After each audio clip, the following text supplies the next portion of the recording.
David Omerman, bonjour, Boker Tov. Boker Tov Daniel, Boker Tov à tous. Merci d'être avec nous ce matin pour commenter avec nous cette paracha de la semaine qui est, on va dire, une paracha importante puisqu'elle clôture le livre de Bereshit. Elle parle, c'est encore l'une de ces parachiotes où on parle d'un vivant, on parle de vie alors qu'il s'agit de la mort de Yaakov, et puis une paracha marquée également, bien entendu, par les brachot que Yaakov adresse à ses enfants, les enfants du Ham Israël, les futurs, enfin les pères des futures tribus du Ham Israël. Alors, quel est dans cette paracha très riche l'enseignement qui vous a particulièrement interpellé?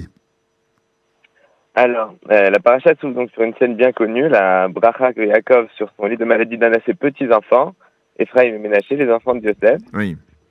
Et j'aurais voulu parler justement de ce passage qui est bien particulier parce que le préambule à la bénédiction à proprement parler, donc la bénédiction à Yaakov intervertit ses mains, mais le préambule à cette bénédiction mêle présent et passé, et je voulais justement parler du lien entre les psukim où on voit un passouk de flashback de ce qui s'était passé dans la paracha de Vaishlach. Ensuite, on revient au présent, on retourne dans Vaishlach. Et voilà, je voulais parler de ça. Voilà, alors d'accord. Alors vous allez pouvoir en parler, mais c'est vrai que c'est tout de même marquant. Hein, c'est-à-dire Yaakov Avinu, qui est très âgé, il a, si je ne m'abuse, 147 ans, et qu'il est donc, on pensait que après ces dernières années, d'au moins 17 ans de vie en Égypte, il était apaisé, il avait, on va dire, tiré l'ensemble des leçons de la vie et de son expérience de patriarche, en particulier dans les relations entre les enfants, entre les frères, hein, puisque c'était marquant dans les relations entre Yosef et ses frères. Eh bien, on voit que là encore, lui qui au début est né, a voulu récupérer le droit d'aînesse à son frère Esav, eh bien lui encore n'a pas encore semble ne pas avoir encore compris la primauté, on va dire, de l'aîné, et il mélange encore l'aîné et le second et le cadet. Pourquoi finalement Yaakov, à la fin de sa vie, eh bien, il commet apparemment, hein, bien entendu, et chas v'shalom, on va le dire, des erreurs qu'il a commis déjà dans sa jeunesse. À savoir si c'est une erreur, je pense que la Torah détruit complètement. C'était pour vous provoquer un peu. Hein. Je pense que la Torah détruit complètement toute la primauté de l'aîné qui était en vogue dans les sociétés à cette époque. Même alors, si pourquoi c'est important de le mentionner, hein, y compris à la fin du Sefer Bereshit? Ce Sefer, ce livre qui a été marqué par des luttes fratricides, depuis Caïn qui a tué Abel, et par la suite entre Yitzhak et Ishmaël, Yaakov et Esav, Yosef et ses frères. Pourquoi jusqu'à la dernière seconde de ce livre, eh bien, c'est important de le mentionner? Mais en fait, je ne sais pas si c'est vraiment un principe que l'aîné ne doit pas garder son droit d'aînesse, mais je pense que justement, c'est comme Kol Mikre les Goufos, chaque cas a sa particularité. Et justement, ici, dans ce passage, Yaakov explique à Yosef pourquoi il lui donne en quelque sorte le droit d'aînesse qui aurait dû revenir à Réhouven, et il lui donne en accordant la bénédiction à ses deux enfants. En bénissant ses deux enfants et en leur donnant une part de l'héritage. Comme ses enfants, il donne au final 2 parts à Yosef au lieu de donner 2 parts d'aînesse à Réhouven. Mm-hmm. Alors pourquoi Alors pourquoi justement? Alors comment il justifie ça? Donc le passouk dit, donc Yaakov s'adresse à Yosef, il lui dit, il commence direct à lui parler du passé. Il lui dit El Shaddai niraela et Beluz be'eretz Kenan va'eva vechoti. Quand j'étais à Luz, à Bethel, quand je suis rentré en Israël, il s'est adressé à moi, il m'a béni, Dieu m'a béni, et m'a dit, je veux te faire croître et fructifier, et je te ferai devenir une multitude de peuples. Rashi nous explique que cette bénédiction était une promesse divine de lui donner encore, Goy, ça veut dire un peuple, encore un enfant. Quel était cet enfant? C'était Binyamin qui allait bientôt naître, ou Kahal Goyim, et lui donner encore d'autres enfants. Alors Yaakov n'a pas eu d'autres enfants après Binyamin, et maintenant, quand Yaakov, à la fin de sa vie, voit Ephraim et Ménaché, il dit, voilà, c'est eux, encore mes deux autres enfants que Hachem avait promis, ce sera eux. Oui. Bien que je vous fasse remarquer qu'il dit au tout début, il dit Miélé, comme s'il ne les avait pas connus. Hein. C'est un peu étonnant, même parce qu'il vit en Égypte depuis maintenant près de 17 ans. Et on dirait qu'il les redécouvre. Hein. Oui, bon, il y a plusieurs explications à ce Miélé. On pourrait dire que qu'il voulait vérifier que c'était vraiment il a vu qu'ils étaient habillés comme des Égyptiens, parce qu'en effet, Yosef était avait un poste important en Égypte, donc il a voulu voir est-ce que ce sont vraiment des Bnei Israël. C'est ça. Alors finalement, pour revenir à la question initiale. Alors, pour revenir à la question initiale, donc on a vu déjà le Rashi qui nous explique que la promesse divine que Yaakov a reçue à Bethel, il l'applique. Il dit, ah voilà, cette promesse divine, c'est mes deux enfants, c'est tes deux enfants à toi, à Yosef. Le Or HaChaim ajoute que même, il y a ensuite un deuxième flashback, donc si je reprends le texte de notre paracha, après ces deux psukim que j'ai lus, où Yaakov rappelle la promesse que Dieu lui avait faite, il lui dit voilà, maintenant tes deux enfants, Ephraim et Ménaché, seront comme mes enfants à moi. Et ensuite, il y a un deuxième flashback. Il lui dit Va'ani bevoim mipadan, meta alay Rachel veres kenan baderech. Il lui rappelle l'histoire de la mort de sa mère, de Rachel. Et il lui dit voilà, j'ai dû l'enterrer sur le chemin. Et ensuite, il revient au présent. Et là, Chaim nous explique que ce passage est encore un complément de la bénédiction que Yaakov fait à Ephraim et Ménaché, en disant que le Yaakov avait reçu la promesse divine qu'il aura encore, après Binyamin, encore deux autres enfants. Et pourquoi il n'a pas eu lui-même ces deux autres enfants? Parce que Rachel est morte. Yaakov estime que vu que Rachel était sa plus jeune femme, c'est d'elle qu'il aurait a priori dû avoir ces deux nouveaux enfants. Mm-hmm. Et le Rav Elchanan Samet... C'est intéressant parce que ça aurait voulu dire que Rachel aurait eu le même nombre d'enfants que Léa, d'une certaine manière. Non, elle aurait eu 4. Léa en a eu 6. Oui, c'est-à-dire... Ah, elle en aurait eu 2 autres, oui, c'est ça, effectivement. Pardon.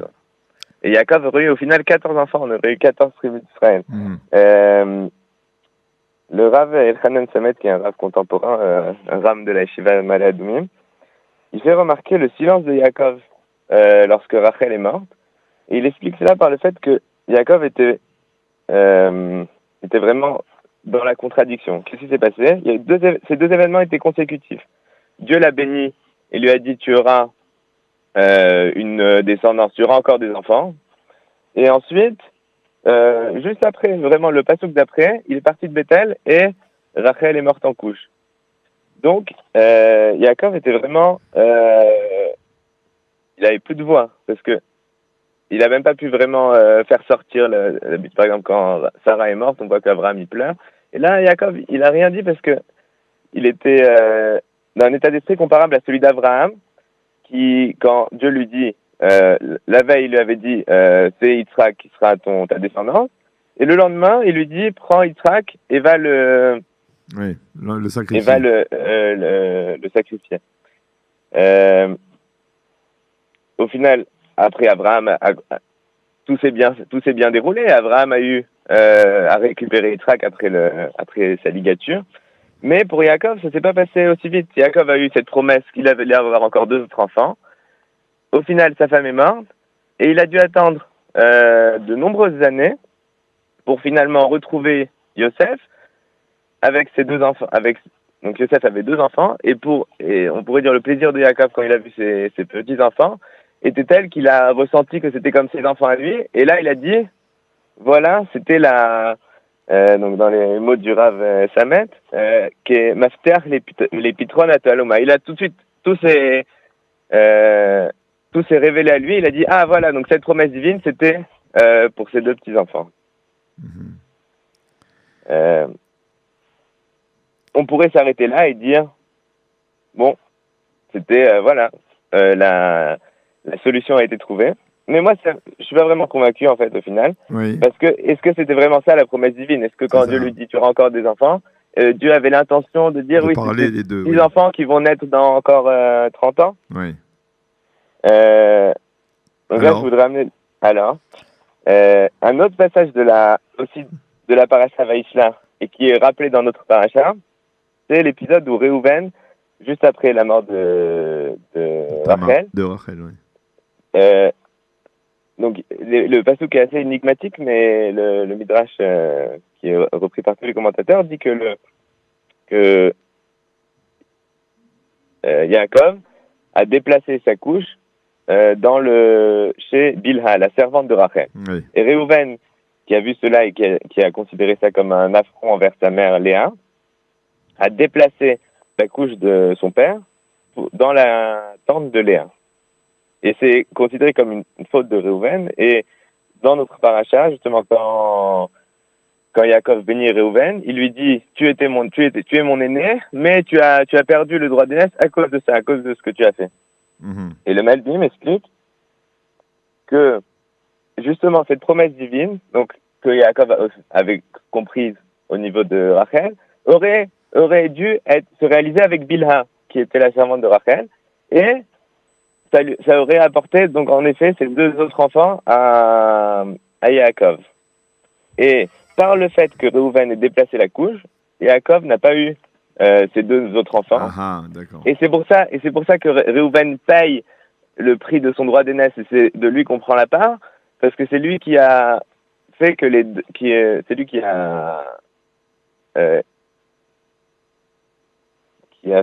que Yaakov n'a pas eu ses deux autres enfants. Et on aurait eu finalement 14 tribus. Ah oui, alors on a bien compris. Et je pense que cette histoire est assez belle parce que je trouve que c'est un bon exemple de lien entre libre arbitre et promesse divine.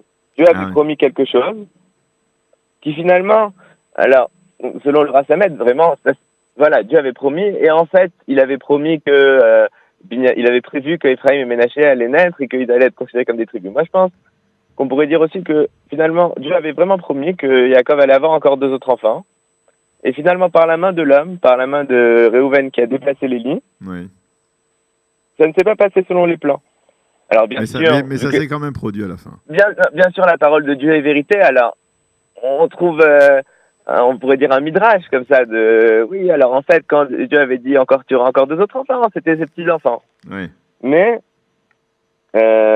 Mais quand même, selon cette explication, Réhouven a pu, et je pense que c'est applicable à tout un chacun, a pu modifier l'ordre des choses, même, on pourrait dire même contraire au plan divin. Eh bien, merci beaucoup. C'était très intéressant. Merci beaucoup, David Huberman, de nous avoir éclairé sur cet aspect de la paracha de la semaine, effectivement. Donc, c'est rajouter d'une certaine manière, directement ou indirectement, aux 12 tribus, les deux enfants de Yosef, Ephraim et Ménaché. Merci d'avoir été avec nous ce matin sur Studio Kalita. On vous souhaite Shabbat Shalom et à bientôt. Shabbat Shalom à tous.